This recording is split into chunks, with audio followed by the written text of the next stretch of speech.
Bonjour, bonjour, bienvenue sur le plateau de Batijournal TV. Nous sommes au salon Bipositive et nous sommes dans notre deuxième émission de la matinée. Et là, nous allons parler bois. Nous allons parler de la coopération internationale sur des projets de recherche liés à la construction bois. On va voir comment la France et les pays alentours, et même très éloignés, travaillent ensemble à la réalisation de projets bois. Avec moi, monsieur Thierry Varachot, bonjour. Bonjour. Vous êtes ingénieur bois, construction au FCBA. On rappelle rapidement le FCBA que tout le monde connaît ici, mais allez-y sur...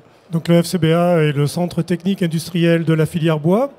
Le FCBA veut dire forêt, cellulose, bois construction, ameublement. Donc en fait toute la filière. Tout le champ du bois. Tout le champ du bois, avec bien sûr des spécialisations. Chacun est très spécialisé dans son domaine. Pour la construction bois, ce qui nous concerne aujourd'hui, c'est en gros 120 personnes avec des laboratoires basés à Bordeaux, vraiment dédiés à la construction bois, à la recherche, à l'appui technique, à l'accompagnement des entreprises pour monter en compétences. Merci. Alors, en face de vous, on va dire le Team Solar Bretagne, avec Chen Gérard, bonjour. Prenez le micro.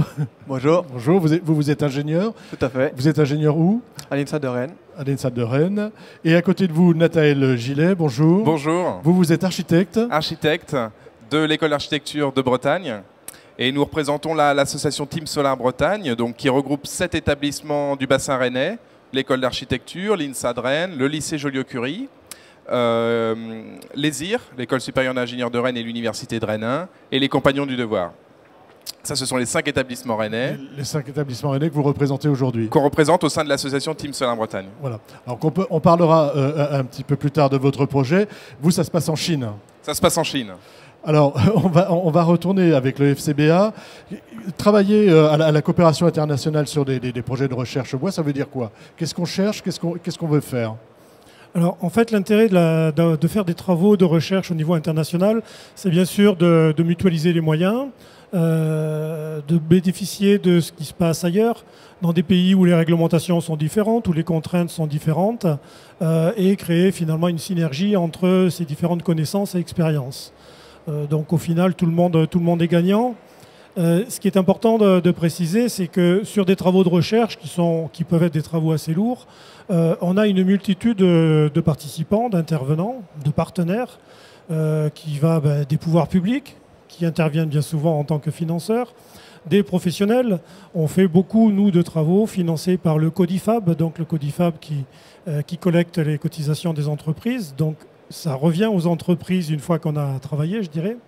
Mais c'est aussi des entreprises même qui s'engagent dans des projets de recherche, qui ne pourraient pas le faire tout seuls, donc qui le font avec nous, des clusters, ce qui veut dire aussi des partenaires donc, au niveau national, au niveau international avec tous différents pays qui travaillent sur le bois, mais au niveau local. Donc les clusters, les interprofessions qui participent à des recherches de dimension internationale tout en étant vraiment dans la région. D'accord. Alors, est-ce que vous pouvez nous donner des exemples concrets de ces recherches? Aujourd'hui, vous en avez combien? Vous savez à peu près ce que ça représente? Très honnêtement, je n'ai pas le chiffre exact. Vous n'avez pas le chiffre exact, mais c'est quelque chose d'important. Oui. Hein. C'est pas quelque chose de... C'est pas anecdotique. C'est pas anecdotique. Et je dirais que c'est même de plus en plus.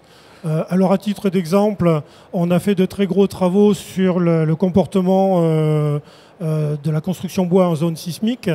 Et là, on a beaucoup travaillé avec nos amis japonais qui sont très, très concernés. Alors, qu'est-ce qu'on cherchait et qu'est-ce qu'on a trouvé?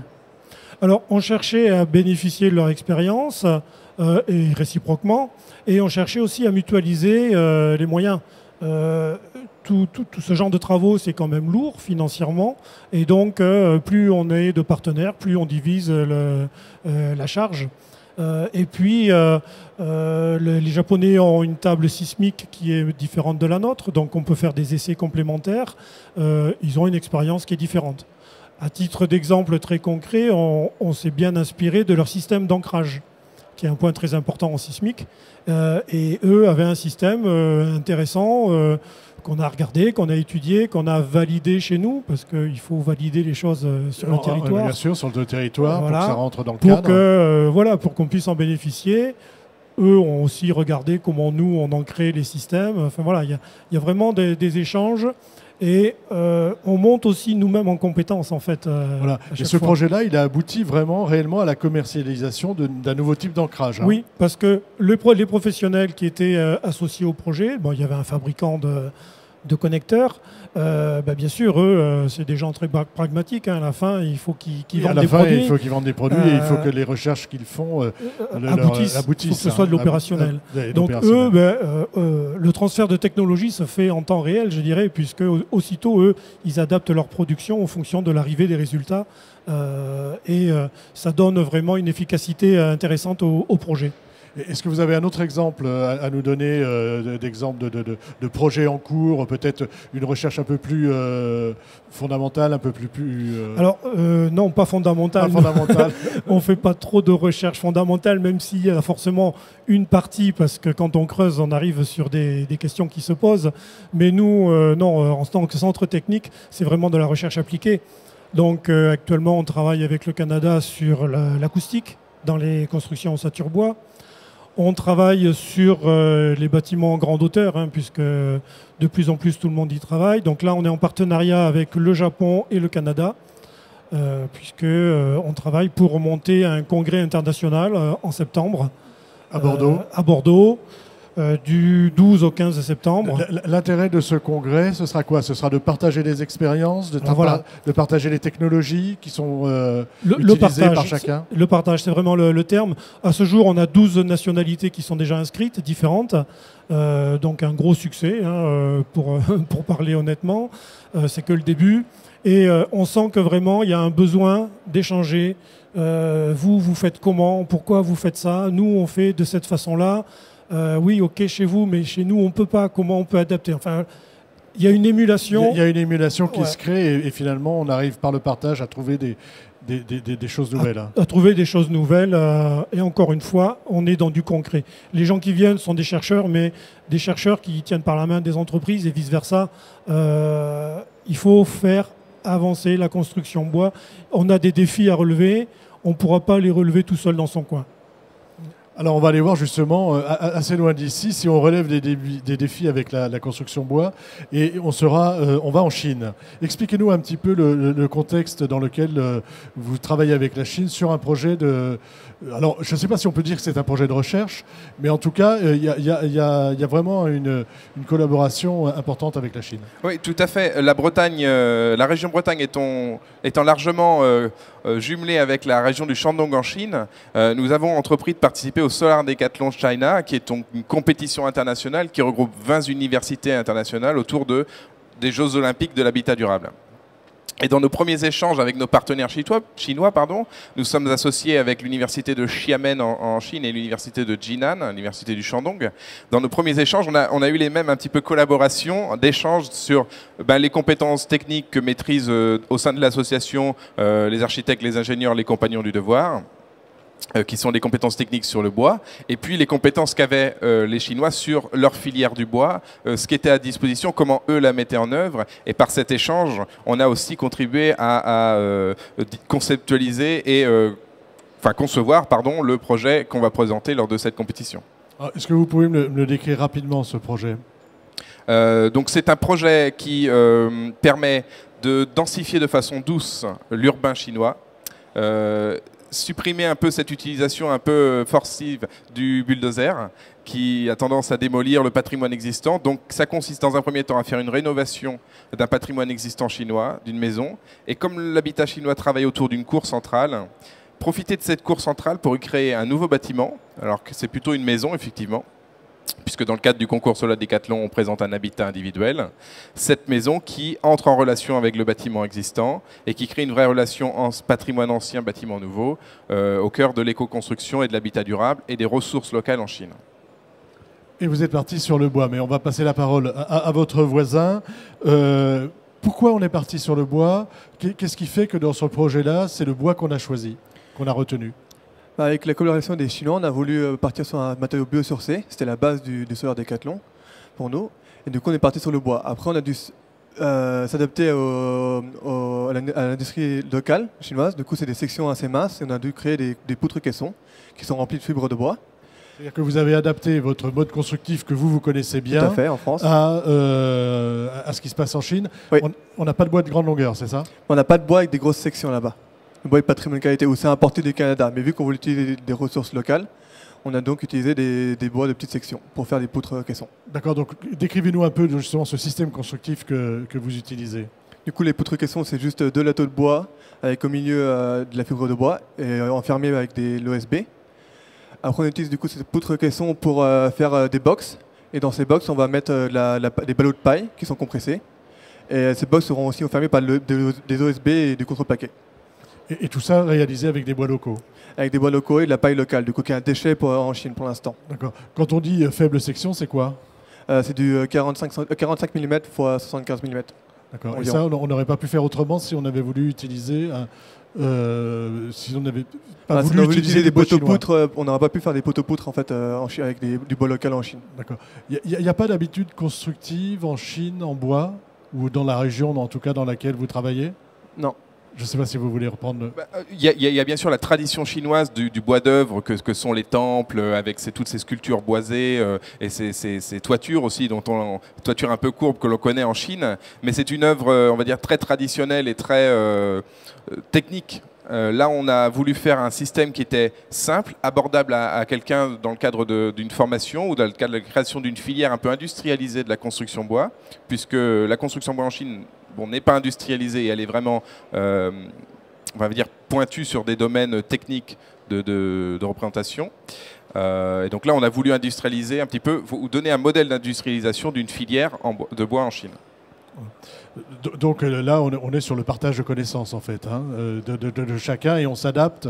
Vous apportez un peu de l'outil industriel, on va dire, l'industrialisation, et eux, vous donnent ce qu'ils ont en termes de bois locaux. C'est ça, parce que dans le cadre du Solar Décathlon, donc la demande qui nous a été faite, c'est pas de penser une maison toute seule, autonome, mais c'est bien de penser à une filière, un éventuel développement ensuite sur le territoire chinois, et comment est-ce que, alors non pas copier le modèle que l'on va créer pour le Solar Décathlon, c'est pas l'objectif, mais bien de copier un système ou un schéma constructif qui peut être répété et qui peut créer une filière, comme je disais, sur le territoire chinois. Alors, je vais vous demander de repasser le micro à Chen. Et s'il vous plaît, dites-moi si ils avaient connaissance déjà de ces modes constructifs que vous avez développés, ou est-ce que c'est quelque chose de complètement nouveau pour eux? Pour eux, je pense que c'est quelque chose de complètement nouveau. Ils ne connaissaient pas les poutres caissons ou même les box là-bas. Et comment ils se sont appropriés, et quand vous leur avez présenté, est-ce qu'ils ont trouvé le système quelles ont été leurs réactions, on va dire? J'étais pas. Vous n'étiez pas là. C'était pas moi à ce moment-là, donc on va dire. Oui, c'est vrai que tu pourrais en parler. C'est les conceptions aussi de calcul et de dimensionnement ne sont pas du tout les mêmes. Les eurocodes que l'on connaît et puis le code chinois n'est pas du tout le même. Et donc, quand on leur a apporté nos méthodes de calcul, ils n'ont pas compris dans un premier temps. Et donc là, on est justement en train de terminer ces calculs et on s'échange les méthodes au quotidien. Et on apprend l'une de l'autre des différentes méthodes. Et leur réaction a été positive. C'est même eux maintenant qui nous critiquent en disant à un endroit on va utiliser un peu de métal. C'est vrai qu'on a besoin un peu de structure métal. Et ils nous disent non, c'est plus biosourcé. Vous nous avez vendu le biosourcé. Bon, c'est même eux qui viennent vers nous maintenant avec cette. Dernier élément sur ce projet, on travaille en BIM, c'est ça, si j'ai bien compris? Oui, tout à fait. Ça facilite les échanges? Ça permet de faciliter les échanges entre les universités qui sont partenaires du coup, et de pouvoir travailler sur différents domaines, donc architecture, ingénierie, tout ce qui est MEP, donc tuyauterie, électricité. Et pareil pour faire les vidéos virtuelles du bâtiment, on est en train de faire ça en ce moment. Donc c'est vraiment une facilité pour collaborer entre toutes les universités et tous les étudiants. Alors monsieur Varachot, pour vous, là, ce type de projet, c'est typiquement ce qu'il faut faire?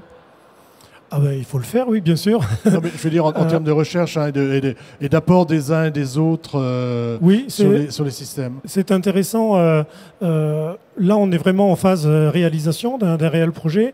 Ce qui est intéressant, c'est quand ces réalisations embarquent avec elles des travaux de recherche, d'études, pour justement aller plus loin, pour valider des systèmes qui sont différents dans les pays étrangers.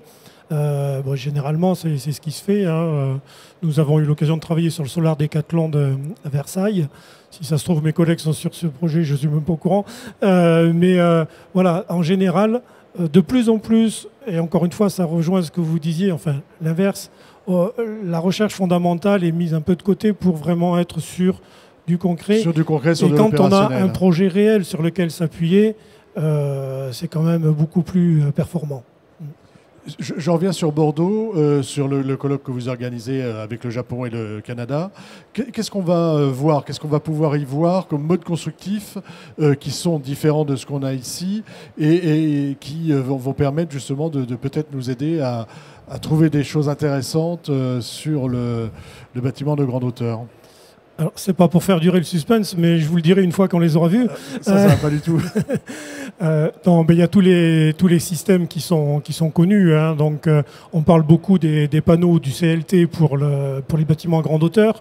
On s'oriente aussi quand même de plus en plus vers du mixte, que ce soit poteau-poutre CLT, ossature bois CLT, béton, bois. Donc, la mixité, peut-être un avis personnel, mais je pense une des pistes intéressantes.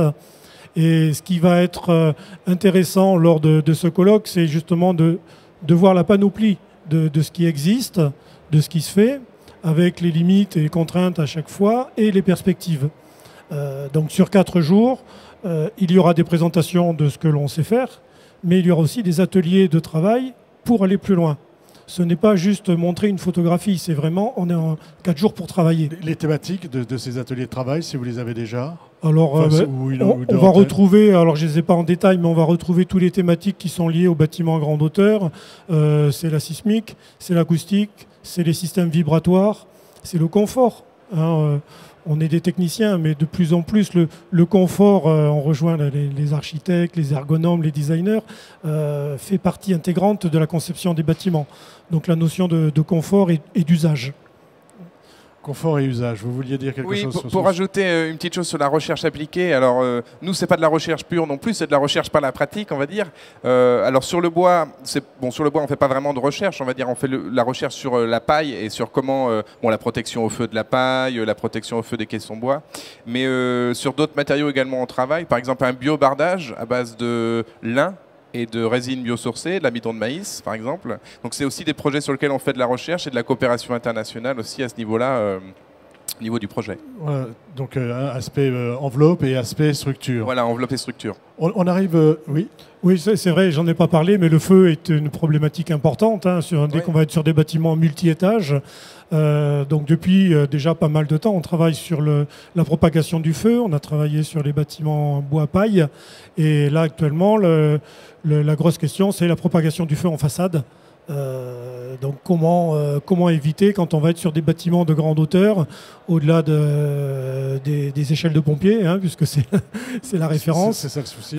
Comment ça se passe, même si on sait, nous, et il faut quand même le dire, que le bois est le matériau qui se comporte le mieux au feu. Hein, faut pas voir la bûche dans la cheminée. Des matériaux de construction, le bois est celui qui tient le plus longtemps, qui résiste le mieux. Oui, et on a besoin quand même de le démontrer. Mais, alors voilà, c'est exactement ça. On a besoin de le démontrer, on a besoin de se justifier, mais c'est très bien en même temps. Hein, il faut faire les choses sérieusement. On avait certainement du retard dans la filière bois. Ça a été le cas en sismique. Depuis très longtemps, on sait que la construction bois a un très bon comportement en zone sismique, sauf qu'on n'avait pas les données scientifiques. Et nos amis nous le faisaient gentiment remarquer. Oui. Et donc, que vous avez fait avec le Japon vous a permis d'améliorer les choses. On a caractérisé les murs, les charpentes. On a obtenu de très bons résultats, on le savait à l'avance. Mais maintenant, on a des valeurs scientifiques à mettre dans les moteurs de calcul utilisés par les bureaux d'études. Alors, on arrive au terme de notre petit échange. Je vais vous demander à chacun une petite conclusion. Donc, à vous, je vais vous demander quand même quand ça va se passer, où on en est et est-ce que vous êtes sûr de gagner? Voilà, on y va pour gagner d'abord. Donc, nous partons tous cet été. Donc, notre équipe d'étudiants cet été en Chine. Ça représente combien d'étudiants? Alors, nous sommes en Bretagne une centaine d'étudiants. Malheureusement, financièrement, on ne pourra pas amener tout le monde. Donc, on emmènera une vingtaine d'étudiants, plus les étudiants chinois. Donc, on sera cet été en pleine construction. Le bâtiment va patienter pendant une année Il sera transporté sur le site de la compétition en été 2018. Donc vous pouvez nous suivre sur les réseaux sociaux bien sûr, Team Solar Bretagne, et vous allez suivre le projet. Team Solar Bretagne, on va pouvoir suivre le projet.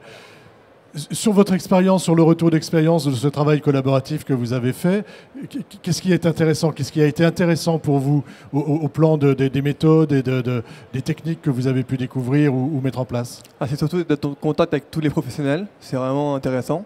On apprend pas mal de nouvelles techniques qu'on n'apprend pas. Moi, je viens juste de sortir de l'école en cours. Et ça, c'est vraiment le plus important pour nous en tant que nouveaux ingénieurs. Oui, c'est vraiment de tout ce travail collaboratif, cette connaissance de ce que vous apportent les autres, en fait. Hein. Tout à fait, c'est vraiment les échanges en fait. C'est vraiment les échanges.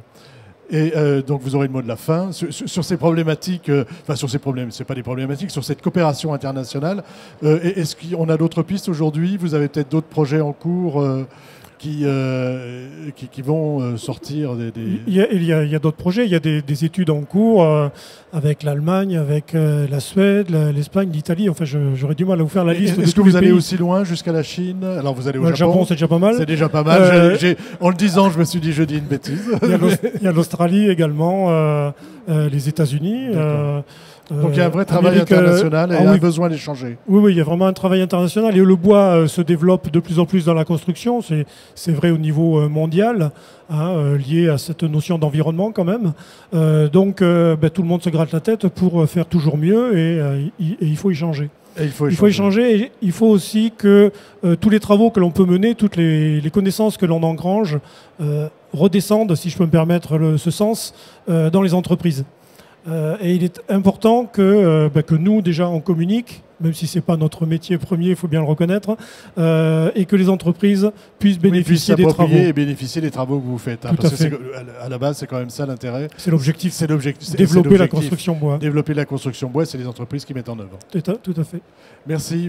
Ce sera le mot de la fin. Merci beaucoup. À bientôt et à retrouver sur Batijournal TV et sur le site du salon Bipositive. À bientôt, merci.